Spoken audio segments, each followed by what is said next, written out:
नमस्कार शेतकरी मित्रांनो, पीएम किसान योजनेचा 21वा हप्ता शेतकऱ्यांच्या खात्यामध्ये आलेला आहे आणि हा पीएम किसान योजनेचा हप्ता आल्याच्या नंतर आपल्याला वाट पाहावी लागते नमो शेतकरी योजनेच्या हप्त्याची।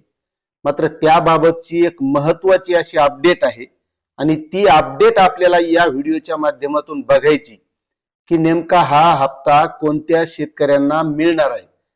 मात्र त्या अगोदर आपल्याला थोडीशी पार्श्वभूमी समजून घ्यायची की एक लक्षात घ्या मित्रांनो, पीएम किसान योजना 2019 रोजी चालू झालेली आहे आणि 2019 वर्षी चालू झाल्याच्या नंतर त्यावेळेस जवळपास जास्तीत जास्त शेतकरी पात्र होते। मात्र त्यानंतर या योजनेच्या माध्यमातून बऱ्याच शेतकऱ्यांना वगळण्यात आलेला आहे आणि आता जो काही 21वा हप्ता पीएम किसान योजनेचा मिळालेला आहे त्यामध्ये महाराष्ट्रातील जवळपास 2.5 लाख शेतकरी वगळलेले आहेत। आता त्याचे जे काही वेगवेगळे कारण आहेत वगळण्याचे ते आपण अगोदरच्या एका व्हिडिओमध्ये बघितलेले। मात्र आता जो काही नमो शेतकरी सन्मान योजनेचा हप्ता येणार आहे तर या माध्यमातून एक लक्षात घ्या की मित्रांनो, शेतकऱ्यांना कसं वगळण्यात येत आहे। मग कोणाला ई-केवायसीचं कारण आहे, कोणाला जमीन लँड सीडिंगचं कारण आहे, असं वेगवेगळ्या माध्यमातून शेतकरी वगळण्यात येत आहे। आता कृषी विभाग जरी म्हणत असला की 21व्या हप्त्यामध्ये जे शेतकरी वगळण्यात आलेले आहेत त्या शेतकऱ्यांना सुद्धा नमो शेतकरी सन्मान योजनेचा हप्ता मिळणार आहे। पण आता नेमकं होतंय काय मित्रांनो की हप्ता काही शेतकऱ्यांना मिळतो, काही शेतकऱ्यांना मिळत नाही आणि त्यांनाही लक्षात येत नाही मग आपल्याला का मिळाला नाही। वाटतंय आज येईन, उद्या येईन, परवा येईन आणि लवकरच आपल्याला याचा विसर पडून जातो।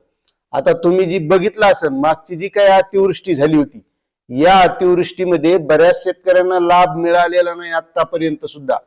काही शेतकऱ्यांना ई-केवायसी करावं लागली, ई-केवायसी करून सुद्धा मिळालेलं नाही। आणि तसंच आता या नमो शेतकरी सन्मान योजनेमध्ये पीएम किसान योजनेचे जे शेतकरी पात्र होते 90,41,000 ज्या शेतकऱ्यांना पीएम किसान योजनेचा हप्ता आलेला आहे फक्त त्याच शेतकऱ्यांना नमो शेतकरी सन्मान योजनेचा 8वा हप्ता मिळेल असं मला तरी वाटतंय।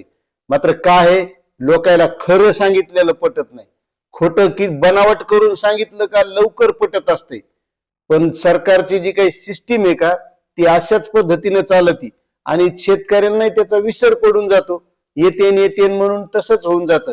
तुम्ही आतापर्यंत बघितलं असेल पीक विमा बऱ्याच शेतकऱ्यांना 22, 23, 24चा आला नाही, मात्र काहीला आलाय म्हणून वाटत आपल्याला येईन येईन येईन, मात्र तो अद्यापही मिळालेला नाही कारण बरेच शेतकरी तशा कमेंट करतात।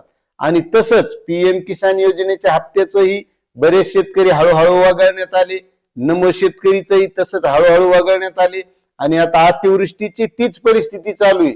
त्यामुळं शेतकरी मित्रांनो, फक्त जे पीएम किसान योजनेमध्ये पात्र होते त्याच शेतकऱ्यांना नमो शेतकरी योजनेचा हप्ता येईल असं हे महत्वाचं अपडेट होतं। आता यावर तुम्हाला काय वाटतंय हे तुम्ही कमेंट करा। चॅनलवर नवीन असाल तर सबस्क्राईब करा। धन्यवाद।